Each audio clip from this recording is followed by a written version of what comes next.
immediately staking a claim in the center. This opening gambit promises a dynamic struggle for central squares and early piece development. Immediately contesting the center establishes a solid pawn presence and prepares for an active development of pieces. Asserting central dominance, white immediately challenges black's pawn structure and opens lines for rapid development. Black solidifies the center, preparing for piece development and accepting the challenge of the queen's gambit. Asserting central influence while preparing development, knight on c3 shores up d4 and eyes black's pawn structure. Developing a knight to f6 directly challenges the center and prepares for castling, while also eyeing potential breakthroughs. Developing the bishop here offers immediate pressure on the knight, potentially disrupting black's pawn structure and creating attacking chances. Solidifying the center, black prepares to castle and avoid immediate tactical skirmishes, maintaining positional harmony.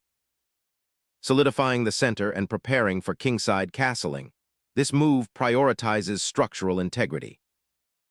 Securing the monarch safely allows for later middle game maneuvering and prepares a potential rook lift. Shifting the queen to qb3 immediately adds pressure to black's queenside pawn structure, specifically eyeing the b7 pawn and potentially creating future imbalances by disrupting queenside development or forcing defensive concessions. This proactive queen deployment aims to gain initiative and control over open or semi-open files early in the middle game. Abandoning the central pawn push, black strategically concedes the center for now, hoping to disrupt white's queenside initiative.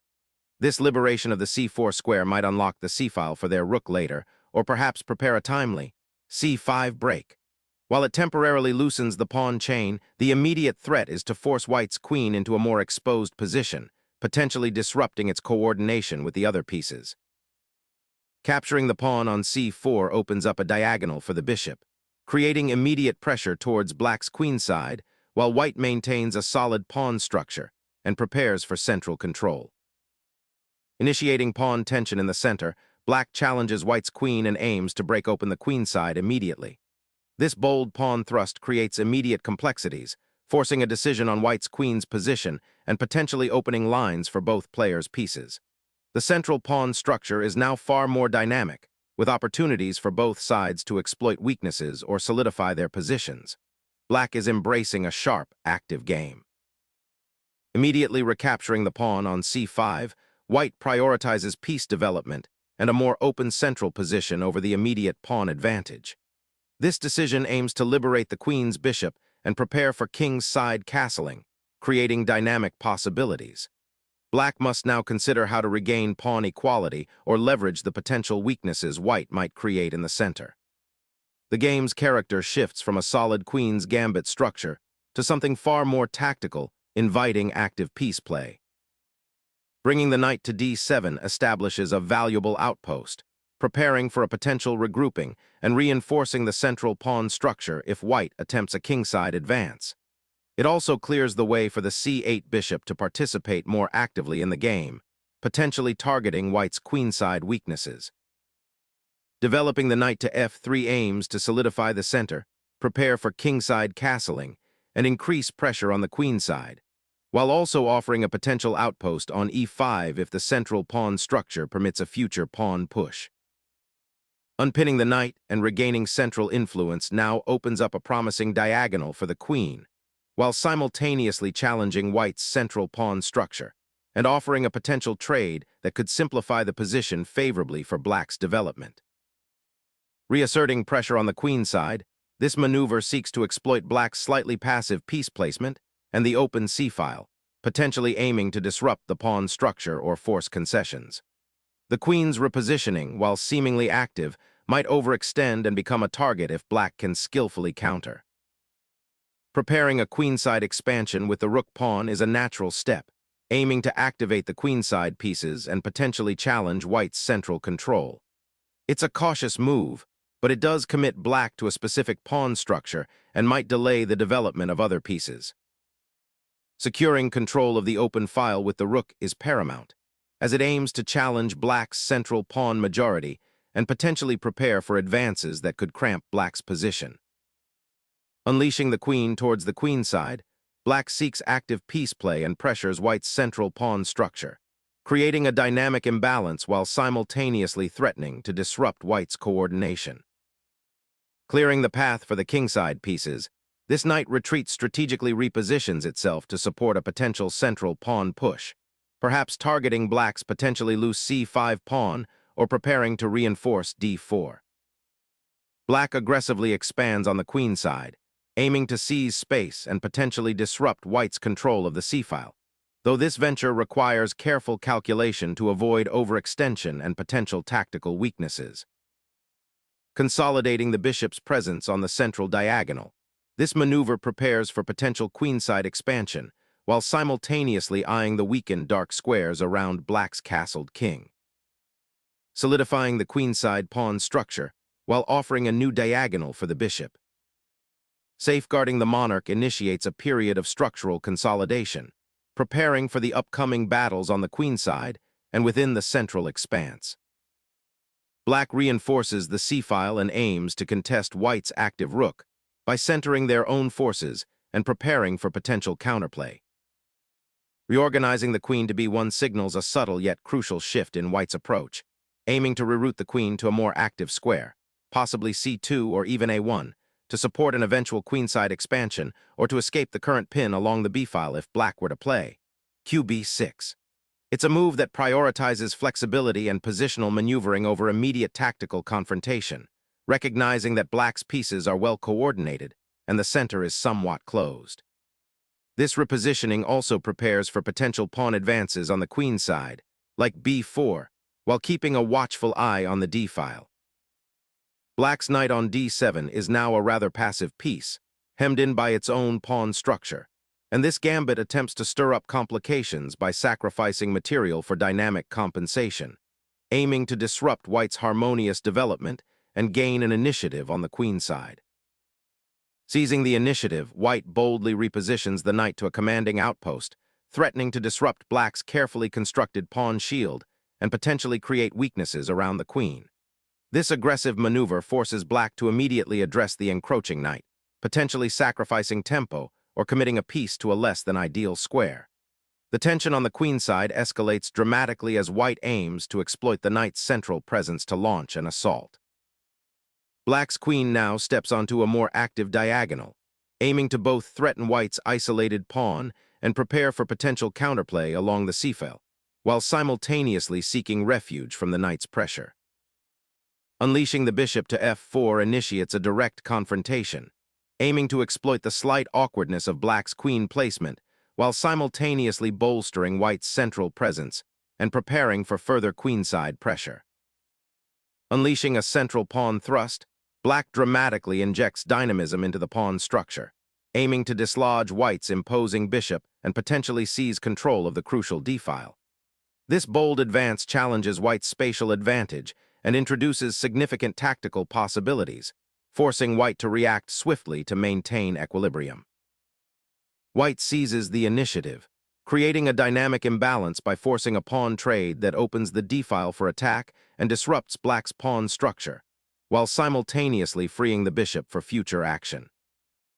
Unleashing a sharp counterattack, black redirects their queen to seize an active square, simultaneously preparing to challenge the bishop on e2 and create attacking potential on the queenside. Dislodging the aggressive bishop from its outpost on f4 seeks to reduce black's immediate attacking pressure, though it does cede some control of the critical e5 square, and potentially opens avenues for black's pieces to redeploy more effectively if white isn't careful with subsequent development. Challenging white's queen and threatening to disrupt the pawn structure, this aggressive response aims to exploit the bishop's exposed position and seize active counterplay. Opening a crucial diagonal for the queen while disrupting black's central pawn structure, this exchange aims to exploit the exposed king and create tactical opportunities through piece activity. The bishop sacrifice is an inspired choice, ripping open the kingside and aiming to disrupt white's harmonious piece development with immediate, aggressive intent.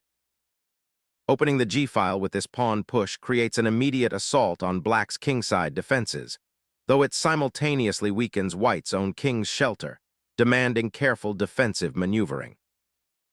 Black's pawn push to c3 is a bold attempt to shatter white's pawn structure and create a passed pawn on the c-file, but it comes at the steep price of weakening the kingside considerably. The capture with the g-pawn opens up the g-file directly towards black's castled king, presenting white with immediate attacking opportunities that must be carefully assessed, especially as the queen now has a clear line of sight, and the knight on d2 could potentially join the assault. Exploiting the weakened dark squares around black's monarch, white initiates a decisive exchange, aiming to dismantle the opponent's defensive structure. This capture clears the way for further penetration and promises to unravel the tangled position, opening lines towards the exposed king. The initiative pivots sharply as white seeks to convert material advantage gained from the ensuing tactical complications. Reclaiming the piece, black neutralizes the immediate tactical threat while accepting a somewhat altered pawn structure on the queen side, which may prove a minor long-term impediment. The immediate danger averted, the focus now shifts to coordinating the remaining forces for the middle game battle ahead. The initiative shifts dramatically with the rook's intrusion, immediately threatening to exploit the weakened dark squares around black's king and create potent mating threats. Recognizing the danger posed by the rook on the d-file, black opts to reposition their remaining rook to a more defensive stance, aiming to contest the open file and prevent further infiltration by white's powerful rook. This maneuver, while seemingly passive, is crucial for reinforcing the kingside defenses and preparing for potential pawn pushes or piece exchanges that could arise from white's initiative. It signifies a shift towards consolidating their position and weathering the storm, prioritizing king's safety over immediate counterplay. Reclaiming the central file with the rook is paramount, aiming to disrupt black's queen and pawn structure while preparing for further central penetration.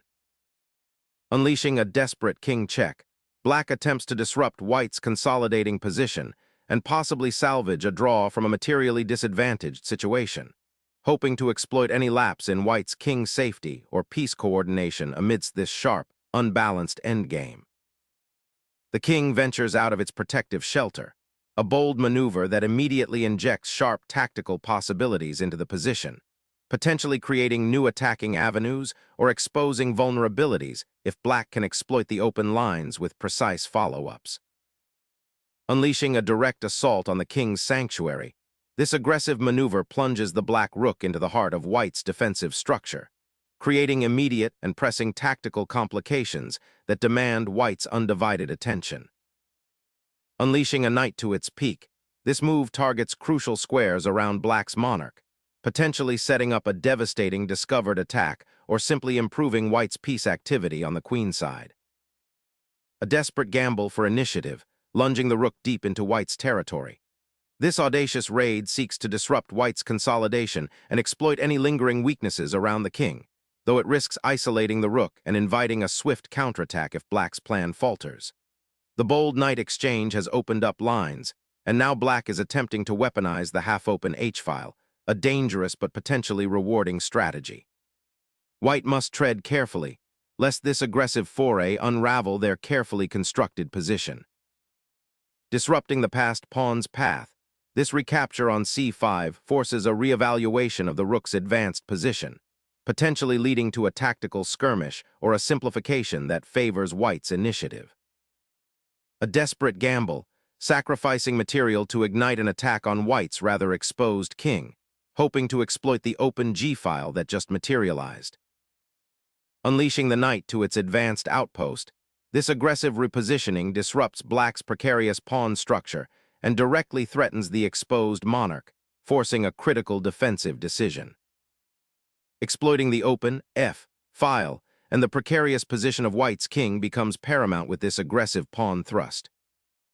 Repositioning the knight to g3 aims to reinforce the kingside defense and potentially prepare a kingside attack, though it also abandons central control and allows black's rook to dominate the open g-file, creating immediate tactical challenges. The sacrifice unleashes a torrent of threats, forcing white's king into a precarious position after the recent pawn structure demolition. Unleashing the monarch into the fray, a desperate gamble to disrupt black's advancing pawn chain and create counterplay amidst the chaos. a desperate gambit to expose the white king, sacrificing material for immediate kingside pressure. The king's desperate scramble towards safety ironically exposes it to the relentless advance of black's forces, as white opts for a passive regrouping rather than actively confronting the discovered threats. The king's central exposed position after the pawn storm has now become a glaring weakness, offering tactical opportunities that cannot be ignored. The immediate recapture of the pawn on c3 seizes control of a vital central file, opening avenues for the rook's activity and aiming to disrupt black's nascent counterplay. The black queen, having navigated through a messy tactical sequence and now presented with a startling opportunity, surges forward to seize the initiative on the f3 square, creating immediate threats against the white king. Exposing the monarch so dramatically after the pawn sacrifice creates an immediate, hair-raising vulnerability, forcing white into a desperate, reactive posture to preserve the king's safety. The king, now adrift in a sea of tactical threats, becomes the most significant weakness on the board, demanding constant vigilance and preemptive defensive maneuvers rather than active counterplay. The cascading attack intensifies as black's pawn lunges forward, seeking to destabilize white's central pawn structure and open avenues for further pressure. This audacious thrust creates immediate tactical complexities, forcing white to carefully consider defensive maneuvers and potential counterplay on the now open diagonals. Rescuing the queen from immediate peril now prioritizes survival over territorial gains, aiming to consolidate the shattered pawn structure and prevent further tactical disruptions. The king finds itself exposed, a glaring target amidst the open files, while the queen orchestrates a dangerous dance of threats, creating an immediate tactical storm that demands a precise response to prevent a swift collapse. King's desperate scramble for safety reveals a gaping vulnerability on the queen's side. Unleashing a daring pawn thrust, black gambles for initiative, aiming to shatter white's defensive pawn structure and disrupt the king's safety. This audacious advance forces white to confront immediate tactical dangers, potentially opening crucial lines for black's remaining pieces to exploit. The monarch retreats, seeking refuge on the c-file as the opponent's queen menacingly hovers, a testament to the exposed nature of white's king after the recent pawn structure collapse on the king's side. The relentless advance of this pawn, emerging from its protective cluster and spearheading towards the white king, forces a desperate recalculation of defensive priorities for white. Suddenly, the king's escape route is sealed by this forcing check, aiming to disrupt any counterplay black might have envisioned.